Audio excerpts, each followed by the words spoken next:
Rajab menjadi istimewa karena kita dimotivasi untuk meningkatkan ibadah di pokok-pokok keislaman. Syahadat. Ibadah. Bagaimana ibadah dengan syahadat itu diterjemahkan dalam bentuk ilmu. Belajar tentang ilmunya supaya yakin Allah itu Tuhan kita. Quran surah 47 ayat 19. Fa'lam annahu la ilaha. Cari ilmu supaya mantap la ilaha illallahnya. Jangan dikasih mie instan pindah. Kasih biskuit pindah, kasih sarung pindah. La ilaha illallah. Mie Pak, iya, pindah. Mantap. Bagaimana bisa meyakinkan diri kita? Selesai. Terjemahkan dalam bentuk ibadah ritual supaya dibawa la ilaha illallahnya. Salat.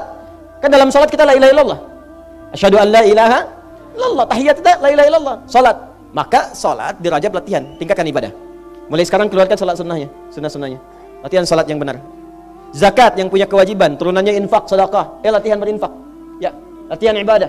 Pendapat Ibnu Abbas radhiyallahu taala anhuma diikuti ulama salaf setelahnya sampai ke kita sekarang dan ulama-ulama yang lurus. Al-Qayyim, al-ulama qayyim, ulama garis lurus, ya.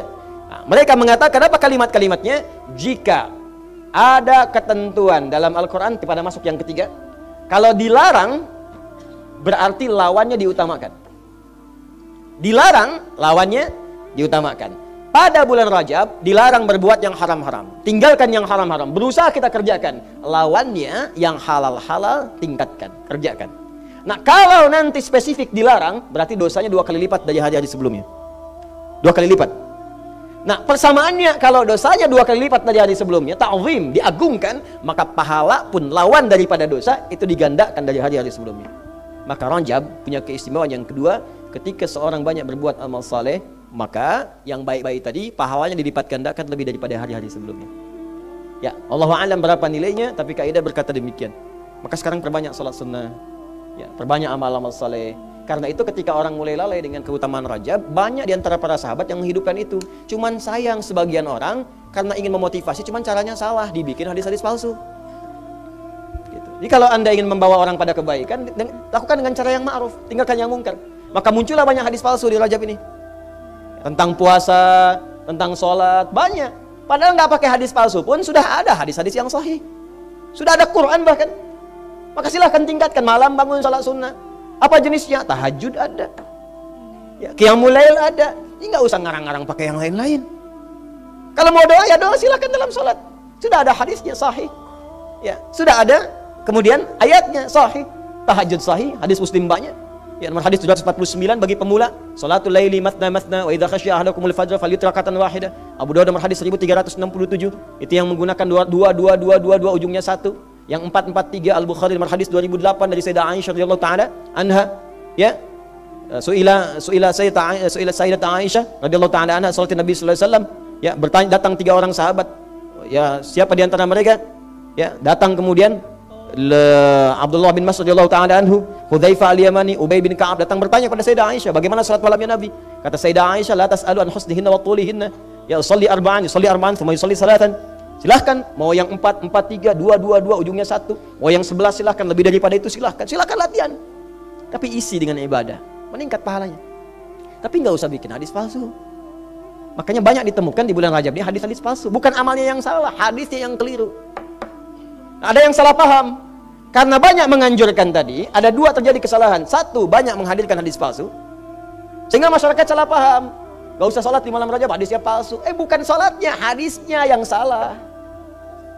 Bukan sholatnya. Dan hadis pun bukan Nabi yang salah, karena Nabi gak pernah menyampaikan itu.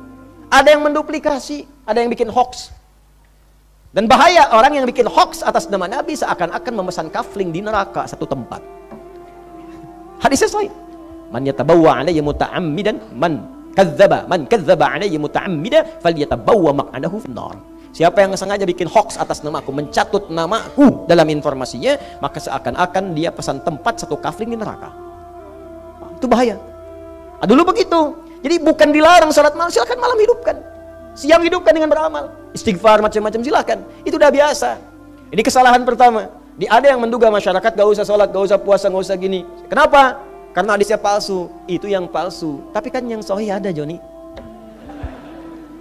Pakai yang sahihnya. Itu sunnah. Gak mengerjakan, gak apa-apa. Cuma kalau merasa banyak amal, gak ada dosa. Silahkan saja, itu pilihan. Kita gak boleh memaksa. Nabi aja mengingatkan. Masa Anda yang bukan Nabi maksa? Fadzakir innama anta mudzakir lasta alaihim. Muhammad, ingatkan, kamu ini pengingat bukan pemaksa. Lasta alaihim musaitir, diingatkan oleh Allah. Ingatkan aja, jangan paksa. La ikraha fid. Nabi Muhammad ahli surga, tingkat surga paling tinggi, disayang Allah. Wa innaka la'ala khuluqin azim. Engkau pengingat bukan pemaksa. Ente bukan nabi, surga belum jelas. Nggak ada pujian dalam Quran bagi Anda. Kenapa Anda mesti maksa? Kalau nggak ikut Anda jadi dicela. Coba diingat-ingat lagi ke situ ya. Ini satu. Yang kedua, kesalahan kedua, jadi salah paham akhirnya. Sehingga salah paham jadi salah memahami. Kalau salah memahami, pahamnya jadi salah. Pusing kan? Apa yang kedua ini? Dulu ada kesalahan praktek juga, karena orang ini banyak tidak mengetahui dan mulai meninggalkan, maka sebagian para sahabat dulu sepeninggal Nabi SAW, bahkan orang-orang soleh menghidupkan ini. Bahkan ada yang merutinkan, saking rutinnya ini hampir seperti Ramadan saat puasanya, maka ditegur oleh Umar. Umar pernah menegur sampai memaksa seorang temannya itu untuk makan. Jangan kesankan pada orang itu seakan-akan seperti Ramadan sehingga jadi beban. Bagi ente mungkin sanggup, orang lain belum tentu. Kenapa? Karena orang soleh itu amalnya cenderung ditiru. Ada kiai bagus diikutin, ustadz bagus diikutin kan? Bukan cuma amalnya, kadang pakaiannya diikutin, gayanya diikutin. Saya pakai baju, orang ikut pakai baju, ya kan? Daripada nggak pakai baju, cari peci diikutin. Jadi ketampilannya diikutin. Apalagi amalannya cenderung diikuti. Maka Umar itu merasa nggak semua orang awam bisa begitu. Ada amalan-amalan awam, maka diingatkanlah seperti itu. Dan sebagian kamu jangan rutinkan, jadi orang mengira seperti Ramadan nantinya.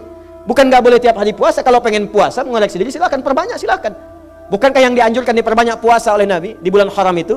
Ya banyak puasa silakan. Banyak itu kan kalau yang sudah sering Senin Kamis banyak, Senin puasa, Selasa puasa, Rabu tidak, Kamis puasa lagi. Itu kan banyak, ya kan? Nah, tapi dulu itu ditegur, bukan nggak boleh puasa, tapi jangan sampai orang awam menaikkan level dia pada yang tidak mampu. Itu maksudnya. Dia bukan nggak boleh puasa, bukan nggak boleh sholat malam. Kalau Anda mau coba silahkan, tapi jangan sampai dengan mengerjakan itu menjadikan seakan-akan itu bagian yang harus dikerjakan seperti hukum wajib. Itu maksudnya. Tapi jangan sampai kalimat-kalimat itu menjadikan orang malas beramal. Quran nyuruh beramal, tapi karena kalimat Anda orang nggak beramal, karena salah paham tadi. Paham sampai sini ya? Yang terakhir, fala tazimu fihinna anfusakum. Ini mirip-mirip dengan yang pertama. Kalau yang pertama latihan, kalau yang ketiga pendekatan.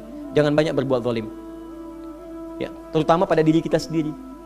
Kata Allah, sebelum Anda, maaf ya, berpikir zalim pada orang lain, jangan-jangan kita zalim pada diri sendiri. Apa zalim pada diri sendiri? Menempatkan sesuatu bukan pada tempatnya. Mata itu tempatnya melihat yang baik, bukan melihat yang tidak baik. Lisan bicara pada yang baik, bukan pada yang tidak baik. Ketika Anda berbicara pada yang tidak baik, Anda zalim. Ketika mata bernata pada yang tidak baik, Anda zalim. Kalau zalim terjadi di bulan Rajab, dosanya 2 kali lipat di hari biasa. Yuk. Ayo, jangan dikumpulkan dosa, sekarang kumpulkan pahala. Sekarang saya bagi satu rahasia. Ini sangat penting dan tidak banyak orang tahu. Ini di antara kita saja. Tadi kan diminta beramal soleh kan? Ya. Salat, kan?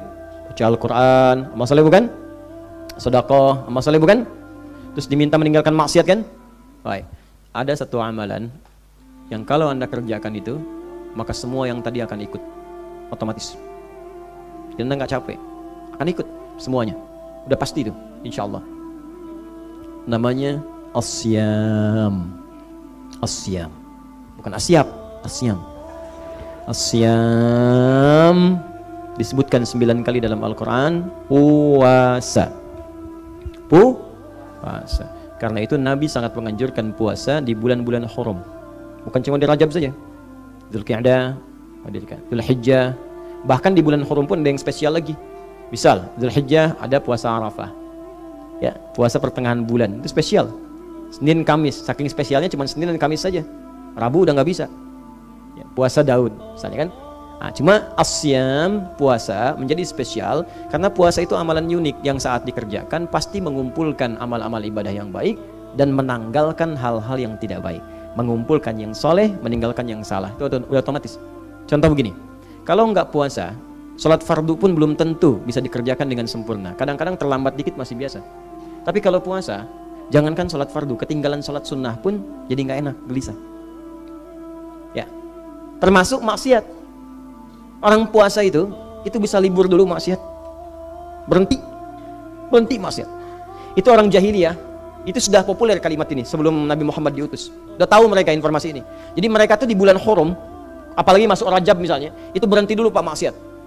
Ya, berselisih genjatan senjata dulu. Jadi kalau ada yang mencela, dasar kamu begini, entar balasnya bulan depan. Nggak mau dia, karena takut dengan ancaman ini. Fala tazlimu fihinna anfusakum. Di sejahiliyah-jahiliyahnya, Abu Jahal sejahal-jahalnya, itu kalau masuk bulan Hurum, berhenti dia buruknya. Terus Anda yang bukan Abu Jahal berbuat buruk, lebih daripada itu. Berhenti dulu. Belajar diri dengan baik. Tinggalkan. Caranya bagaimana? Puasa. Sebab dengan puasa itu maksiat ditekan. Yakin saya. Coba di lembaga pemasyarakatan diajarkan puasa itu cepat itu mempercepat kebaikan-kebaikannya. Pasti tertinggal yang buruk-buruknya, muncul baiknya. Sebab mustahil orang puasa akan mengorbankan puasanya untuk berbuat buruk, mustahil. Berat perjuangannya. Ya, saya kan sering katakan seorang pemarah pun kalau sedang puasa nggak mau marah. Marah semarah-marahnya. Azan maghrib jam 6 kurang 5 menit diprovokasi. Oh, kamu begini, dia diem aja begini. Ya. Istrinya bilang, papa tumben gak marah? Ntar habis maghrib. Jelas ya?